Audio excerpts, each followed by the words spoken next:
welcome to another episode of Something Newsy, where we're still recording from our respective homes due to the pandemic. My name is Roseanne Bangalan, and I'm one of the editor-in-chiefs of the Mesa Press. And today we have with us... I'm Justin Choi. I'm the features editor. Hi, I'm Angela Martinez, and I'm a staff writer on the Mesa Press. Hi, I'm Liz Spearing, and I'm the social media editor. Hey, thank you for introducing yourselves, guys. So let's just jump right into it. This is going to be an election podcast. We've never done this before, so how exciting. So as of November 7th, major news outlets have declared that Biden had won the presidency. As of this recording, November 19th, votes are still being counted, but Biden has 290 electoral votes compared to Trump's 232, according to the AP. So he's pretty much he is like the president-elect by this point. So walk me through your guys' Saturday. What was everyone's initial reactions when you guys heard that Biden had won the presidency? I wasn't really shocked at all. I kind of figured that he was going to be winning from the start. Yeah, it seems like a lot of both Democrats and Republicans, legislators and stuff. I think they were expecting a big Democratic win. I mean, it was the 3 days that it was going on. It was I thought that Biden was gonna win, but finally finding out at the end was such a relief in the end either way.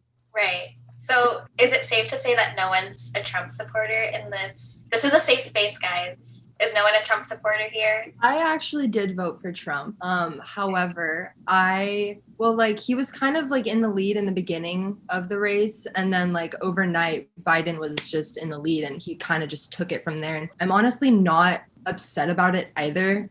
Although I did vote for Trump, with Biden pretty much winning the election, it doesn't really affect me. I'm happy with kind of either way. Mm-hmm. Did you guys know that Biden, or you guys had a sense that Biden was going to win from the polls? Do you guys trust what the polls were saying up until election night? And when Biden was called as president-elect, do you guys generally trust polls? Iffy. No, this race kind of seemed a little suspect, I think, the polls. I don't know. Do you agree? Do you think it kind of just... I think I've heard stories where, and this goes for any polls. I know people can easily lie. There's no way that we can verify if someone's telling the truth or not. Right, I've heard stories of how people who are more leaning to the right or who are Trump supporters don't really want to out themselves as Trump supporters because they just feel like they'll just be branded a certain way. So I can see how, I've heard how people would lie and say, oh, I voted for Biden. So, and those are exit polls too, I think. So yeah, I don't know. I just wanted to know if you guys had a sense that Biden was going to win because of polls, or is it just from the summer and seeing all the protests happening? Is that another reason? I just want to know why you guys were a little it seems everyone's kind of lax on it.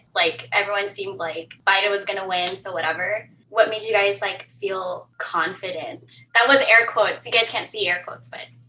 Well, just anticipating Joe Biden being president. Yeah. There's a lot of different perspectives as to why someone would anticipate him winning. I guess ideologically, it just seems most of the political conversation is getting more college educated level, and people are speaking more about marginalized issues and stuff like that.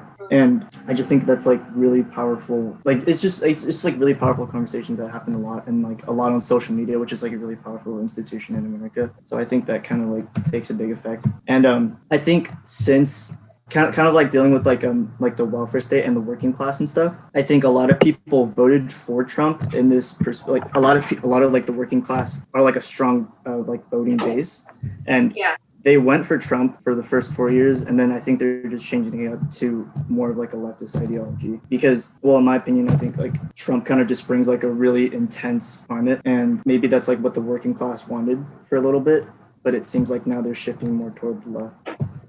Yeah, so Trump isn't the working class savior that everyone thought he was going to be. Oh yeah, well maybe that's what they were saying. Or maybe that's what they're thinking right now. Yeah. Okay. Liz, would it be okay to ask why specifically you go for Trump? I mean, Now let's get into it. I mean, honestly, like I said before, I'm still kind of understanding and trying to gain more knowledge about the election and politics. This is my first time voting, and it's kind of also a really big impact is the influence. I have a lot of friends and family who have influenced me also to vote for Trump. But then again, I am like my own person. I have my own opinion. I can vote for whoever I want, but I don't know. Like again, it's hard because I liked both candidates. Like there was pros and cons for both. But in the end, I kind of voted for who had the most influence over me, which was Trump, because my family as well. Does that make sense? Yeah, no, it does. So my question is like you said that there's no real difference when it comes to like Biden or Trump, right? But I mean like just dialogue wise and how he like persecutes a lot of marginalized groups.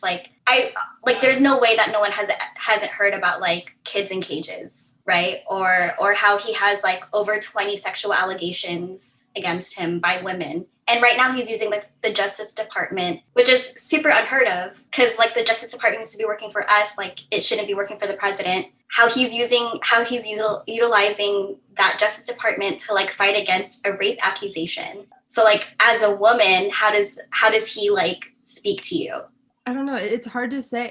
It's hard because I think what he does as a president, or what he did as a president, some of the things were beneficial. And there's also rumors, about like Biden being kind of strange, like with women, like, with him like smelling women's hair and being weird with young girls. And I think there's all these like sorts of rumors going on about both presidents that in the end, like I'm not really paying attention more to like that. I'm paying attention to what he does, what they do overall for America, not just like those small little rumors about one having like sexual assault rumors and one being a pervert or something. Do you know what I mean? Like, yeah. I just feel like there's more important things to be concerned about overall, the bigger picture, rather than little.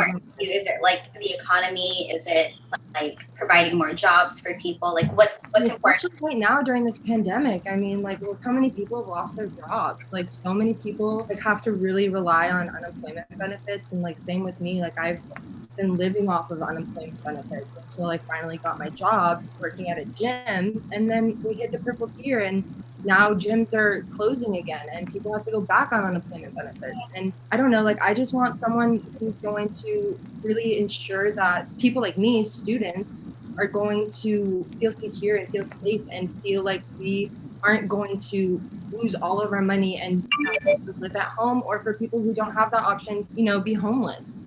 And I think we're hoping for Biden to provide that as well. I think Biden will help push that. And I did see an opinion story that was just recently published on Mesa about Jill Biden being a huge advocate for like a higher education. That's also a really important thing for students, and I think that's important as well. Angela, do you have like a specific reason why you felt confident in Biden winning the presidency? She says like she has like certain influences. I think like social media played like a big part in it. And while like I agreed, and like many people saying that Joe Biden wasn't chosen like by social media and that didn't count, I believe that it was basically like figuring out like the polls and everything, how it worked. Like I had to research and like understand more about the electoral college, and basically research myself instead of like trying to believe what other people were saying in social media and all that. So like once I got some understanding of that, I like basically started to become more confident in what they were bringing out into who was winning. Yeah, and I think that's a really important thing that you did, because I think that just shows how influential social media is for people to get involved in politics, especially younger people like us, like Gen Z kids. Yeah, just to get involved and do your own research, like you were saying. It's just because of like social media being like such a huge influence, this election was really hard to like see what was actually accurate and what was actually true, because so many people had different opinions and would twist and tweak all these stories and rumors just so one president looked better than the other potential president. And I don't know, that's another thing that made it kind of a struggle for me as a new voter and as a person who's still trying to understand politics. It was hard to really know what was true and how things are actually done the right way. Where do you guys get your news? Like how often do you guys rely on social media? Well, I use Twitter and Instagram. Majority of it's Twitter. I feel like that's where I get most of my news and updates from. Yeah, Twitter plays a big part in like current situations that are happening, like especially the trending page. NPR is like probably my main outlet, and then like just like national newspapers. So you guys, both of you guys mentioned that you guys use social media. Like, do you guys ever use any like other news outlets or like a major news outlet other than like social media? Like just AP or like New York Times. What about you, Liz? I mean, I guess like the one main one I keep looking at is the Washington Post. For some reason, my eye keeps drawing to those articles. Yeah. So. Okay. As Gen Z kids, is it important for politicians to utilize social media? Yes, because I think that's one way for politicians to really reach out to an audience like us, to our generation. We're now kind of rely on social media. Yeah. Yeah. So I think it's a huge important factor. Yeah. Yeah, I agree. I think it's like one of the strongest tools. Yeah.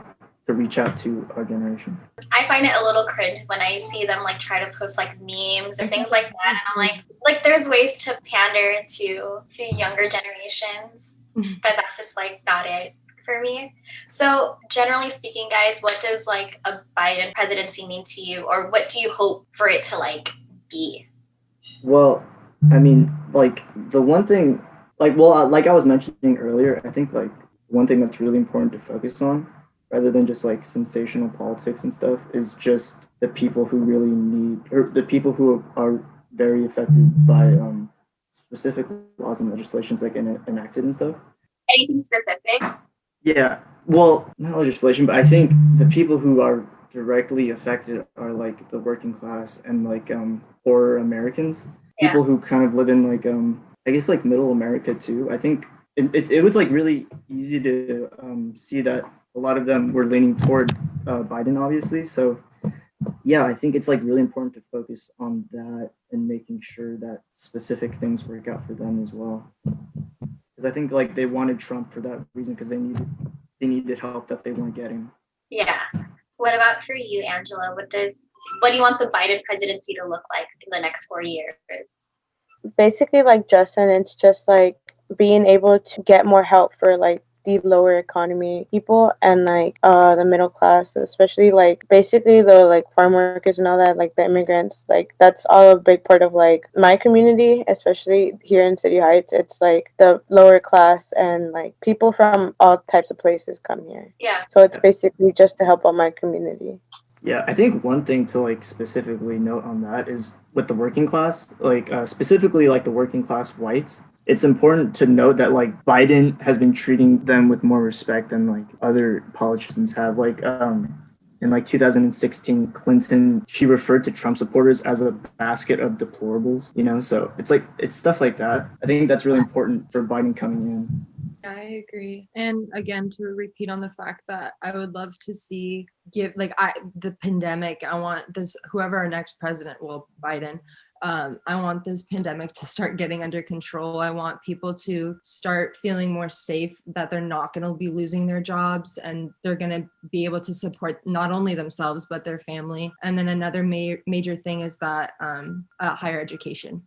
What about in regards to higher education, like more accessible or like? Yeah, that and the fact that we're all like stuck to doing remote learning. We'll all have to do online learning. So there should be like better ways for students to, how do I say this? Like feel like they're going to succeed through online learning. Some people just can't, like they struggle with doing online, like they feel like they're gonna do or be more successful being in person and going to campus and having one-on-one with someone. So I think it's important for students to feel like they aren't going to fail and that the next semester and the ones following, even though we are in this pandemic, they will still feel secure and like they're getting the right education and the right classes and the right instruction that they need.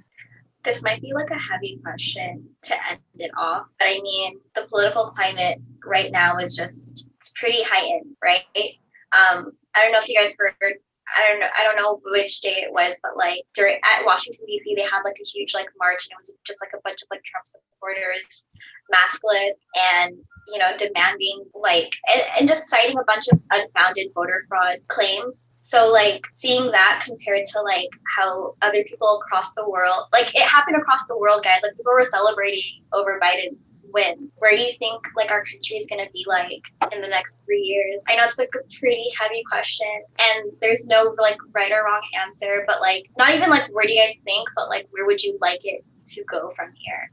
In no way saying that he is the savior that we need and that he will be a savior. I'm not counting on him to be that way. Like I'm just gonna make sure that I hold certain people accountable and push for a certain like I'm going to push for like a progressive agenda. But what about you? Like what would you like to see? I feel like it's gonna take some time. I feel like it's gonna go for the better just for the US.